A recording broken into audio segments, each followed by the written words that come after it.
Durant cette première vague du coronavirus, qui a duré de mars à juin, on a beaucoup parlé du monde médical. Tout le monde était d'accord de souligner son importance et d'applaudir sa bravoure. Et le monde médical a profité de cette mise en lumière pour diffuser un message qui n'avait rien à voir avec le coronavirus. C'est le révélateur tout à fait d'une crise qui est là depuis 10 ans, voire plus, et qu'on voit dans beaucoup de pays qui ont été tous pilotés avec les mêmes règles, le désinvestissement des services publics. Notre système de santé a beau avoir la réputation d'être l'un des meilleurs au monde, de nombreux acteurs du secteur tirent la sonnette d'alarme depuis quelques années déjà. Le sous-financement chronique allait mener à la catastrophe. De son côté, face aux critiques, les membres du gouvernement nient tout désinvestissement. D'économies en soins de santé, il y a aussi... Là, on parle de centaines de millions d'euros d'économies en soins de santé. Tout à fait. Donc, on part de 900 millions d'euros en soins de santé. Le financement qui fait défaut, et là, on interpelle le politique. Le 13 septembre, la Santé en lutte organise une manifestation afin d'exiger un refinancement des soins de santé. Pour l'occasion, avec Tout va bien, on s'est dit que c'était pas mal de revoir les bases, histoire de comprendre de quoi on parle. On est parti voir quelques membres du secteur pour en comprendre un peu plus les enjeux, genre comment est calculé le budget des soins de santé, d'où vient la crise, qui sont les responsables et surtout comment refinancer notre si précieux système de soins de santé.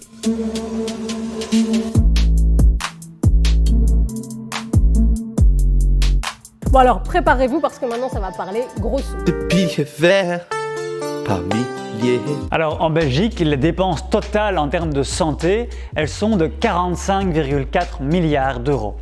Ça représente plus ou moins 10,3% de notre produit intérieur brut. C'est plus ou moins la moyenne des pays voisins.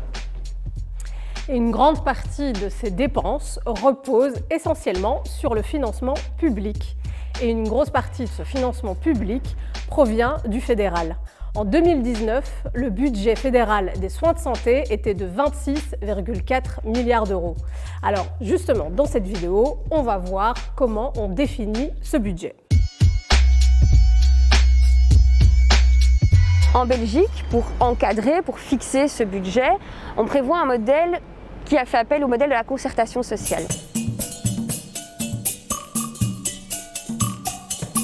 Se mettent alors autour de la table différents acteurs, les partenaires sociaux, donc ce sont les syndicats, les patrons, les mutualités qui représentent les affiliés, les institutions de soins, les prestataires de soins, qui ensemble vont réfléchir à la répartition de cette enveloppe budgétaire entre les différents secteurs couverts par les soins de santé, ainsi que la définition des priorités et des besoins du secteur. Maintenant, elle dépend aussi et beaucoup de la bonne volonté du gouvernement fédéral qui est en fonction, puisque c'est le gouvernement fédéral qui va définir la norme de croissance générale pour ce budget, donc l'enveloppe globale, qui elle est imposée à la concertation sociale. En gros, pour calculer le budget des soins de santé, on prend le budget de l'année précédente et on y ajoute un truc qu'on appelle la norme de croissance. Une norme de croissance parce qu'on part du principe que les besoins augmentent d'année en année. Et ils augmentent car la population vieillit. Les personnes qui ont le plus besoin de soins de santé sont les très jeunes enfants et les personnes les plus âgées. Et du coup, ceci est aussi une réponse à ces membres du gouvernement qui ne cessaient de répéter que, sous leur garde, les budgets des soins de santé n'avaient cessé d'augmenter. Alors, on espère bien qu'ils ont augmenté, mais la question c'est, ont-ils suffisamment augmenté ? Eh bien, c'est ce que nous allons voir tout de suite. Ça, c'est l'évolution de la norme de croissance sur ces 15 dernières années. Alors on voit que la diminution commence à partir de 2013 avec le gouvernement Di Rupo qui décide de diminuer la norme de croissance à 2% avant de la ramener à 3%, histoire de purger les dettes que la Belgique a contractées durant la crise de 2008. Et comme on le voit, cette diminution, elle se confirme sacrément à partir de 2015 quand le gouvernement Michel arrive au pouvoir et diminue la norme de croissance à 1,5%. Finalement, 1,5%, c'est peut-être assez. Selon le Bureau fédéral du plan, qui n'est pas vraiment un organe d'extrême gauche, les déterminants structurels endogènes des dépenses de soins de santé conduisent à une croissance moyenne de ces dépenses de 2,5% par an en termes réels, soit nettement au-dessus de la norme de 1,5%. Ah ok, donc 1,5% c'est pas assez. Alors concrètement, quels sont les impacts quand on passe d'une norme de croissance de 4,5 à 1,5%? Ça représente aujourd'hui l'équivalent de 2,1 milliards d'économies. C'est énorme. Ce qui a pour conséquence directe de fragiliser complètement le secteur des soins de santé aujourd'hui. On observe une diminution de certains remboursements pour certaines consultations ou certains médicaments, mais ça veut dire que la part à charge du patient, elle augmente. On manque de personnel soignant, les conditions de travail se dégradent elles aussi fortement. Aujourd'hui, pour toute une partie de la population, les personnes les plus fragilisées, les plus précarisées, c'est devenu très difficile, pour ne pas dire presque impossible, d'avoir accès à des soins de santé de qualité. Ok, il semblerait donc que tous les secteurs ne subissent pas cette baisse de la norme de croissance de la même façon. On va jeter un œil? Commençons par les hôpitaux. Les hôpitaux sont en grande partie payés par le fédéral et ce budget fonctionne en enveloppe fermée. Une enveloppe fermée veut dire que vous recevez une part de ce budget en fonction du nombre d'interventions que l'hôpital a pratiquées. Par exemple, imaginons qu'il y ait eu 100 000 interventions hospitalières en Belgique. Si un hôpital en a réalisé 10 000, il recevra 10% de cette enveloppe fermée. Mais ce type de répartition de budget a des conséquences sur le terrain. Nous, ça a un impact directement sur notre travail. Une des dérives possibles de ce financement à l'acte, on va catégoriser des patients qui sont aussi plus rentables que d'autres. Et donc par exemple pour un hôpital, il va gagner plus d'argent si il va réaliser une amputation ou une dialyse auprès d'un patient par exemple diabétique, plutôt que de prendre ce patient en charge de façon chronique en termes d'hospitalisation sur un long séjour. Donc on va gagner plus d'argent à soigner les complications plutôt qu'à prévenir la survenue de ces complications. Donc c'est des dérives qui au niveau éthique ne sont pas du tout acceptables. Mais malheureusement, la marchandisation des soins nous pousse à ces dérives contre notre volonté. Donc il y a aussi le raccourcissement des temps de séjour avec une augmentation par contre du nombre de séjours. Donc c'est-à-dire qu'on a plus intérêt pour être financé à avoir beaucoup d'admissions, d'accord, mais qui vont avoir des durées très courtes. Mais du coup, ça empathie sur la qualité des soins parce qu'en un temps beaucoup plus réduit, on doit faire les mêmes soins qu'on faisait avant sur plusieurs jours. On va pousser les gens plus vite dehors à l'hôpital et donc ça pousse souvent aux gens à revenir en consultation, à être de nouveau hospitalisés parce que finalement, peut-être que le soin global n'a pas pu être effectué. Et donc quand ces patients sont réhospitalisés ou reviennent en consultation, c'est aussi de nouveau de l'argent qui rentre. Donc ça, c'est vraiment une dérive que nous, on veut combattre et qu'on subit sur le terrain. Au-delà des problèmes de cette enveloppe fermée, il y a aussi le problème que les budgets ne suivent pas les besoins en termes d'hospitalisation. D'après le SPF Santé publique, en 2008, le nombre d'hospitalisations en Belgique était de un peu plus de 5 millions par an. Il est passé en 2017 à plus de 6 millions, soit une augmentation de 21%.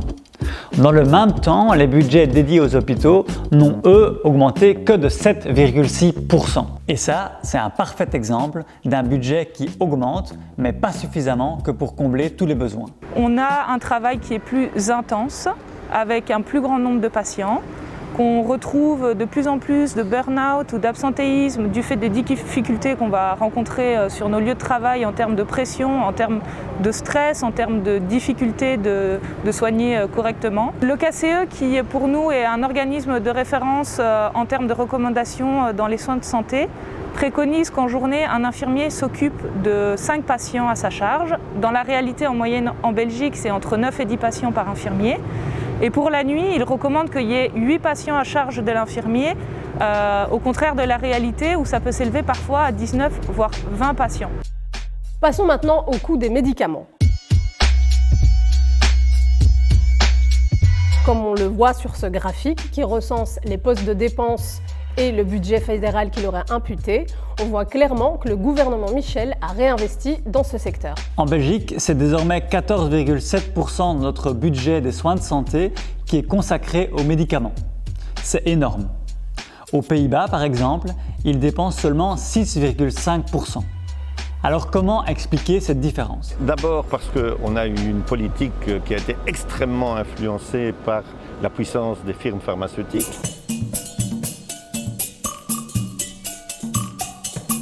Et donc, il y a eu des habitudes qui se sont prises, notamment du côté des prestataires donc médicaux, des médecins. Vous savez que les représentants des firmes pharmaceutiques sont extrêmement présents dans les hôpitaux, dans les cabinets de médecins, offrent des cadeaux, etc.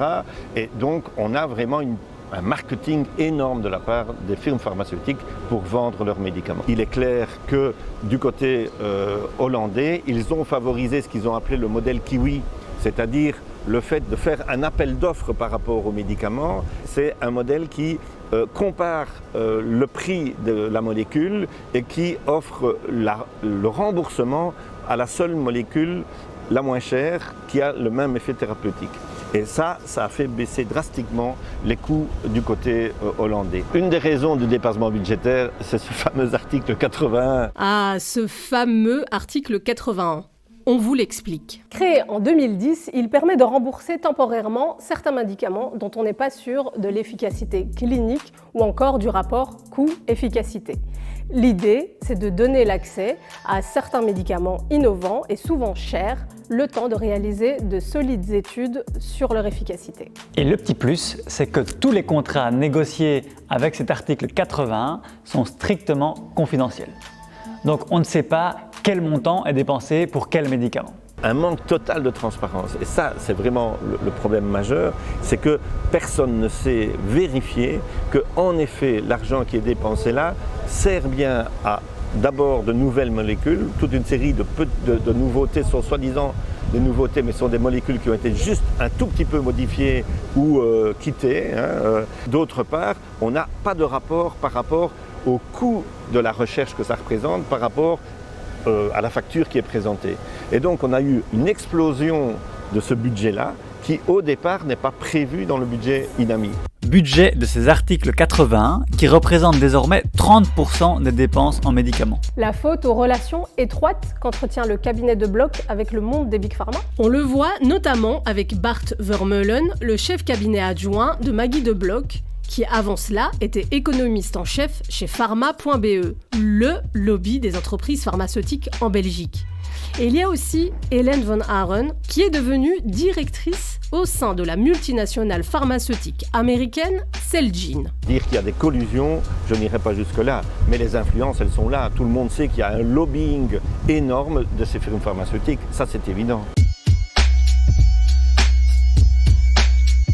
Donc comme nous le voyons, notre système de soins de santé a de sérieuses lacunes. Alors la question maintenant, c'est comment l'améliore-t-on ? Notre population vieillit. Les moyens nécessaires pour les soins de santé doivent augmenter. Ça c'est clair. Maintenant, si on continue de façon linéaire à mettre les budgets là où on les met aujourd'hui, on ne fait pas un bon travail de santé publique. La santé publique, la santé de la population, elle dépend à 80% des déterminants sociaux de la santé et 20% des soins de santé.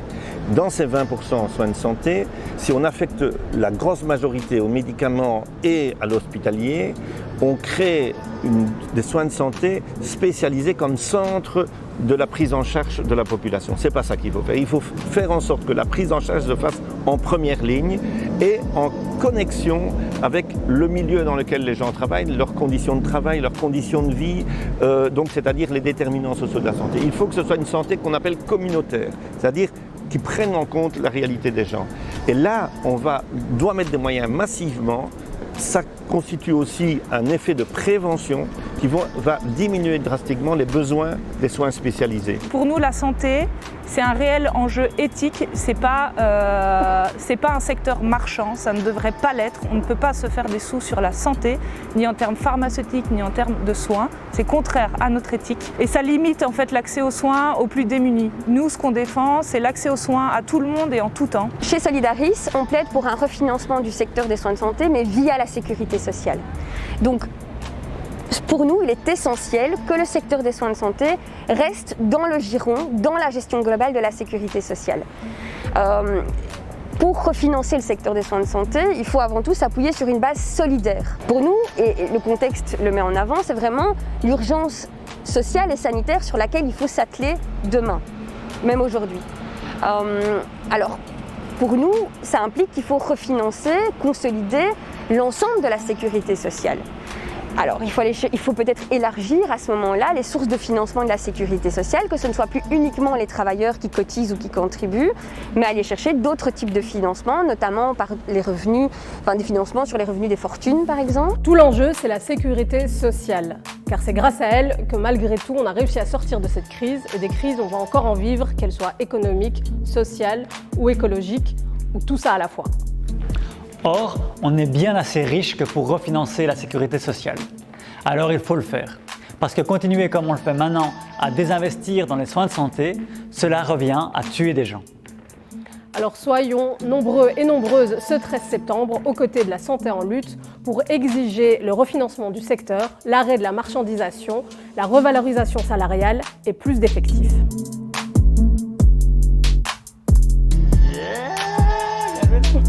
C'est bon. Pourquoi ? Ceci était donc notre première vidéo depuis le mois de juin et notre crowdfunding. C'est grâce à votre soutien qu'on a pu continuer à travailler et on espère encore pouvoir le faire dans le futur. Et si vous voulez encore nous soutenir dans notre travail, vous allez retrouver le lien de notre page Tipeee.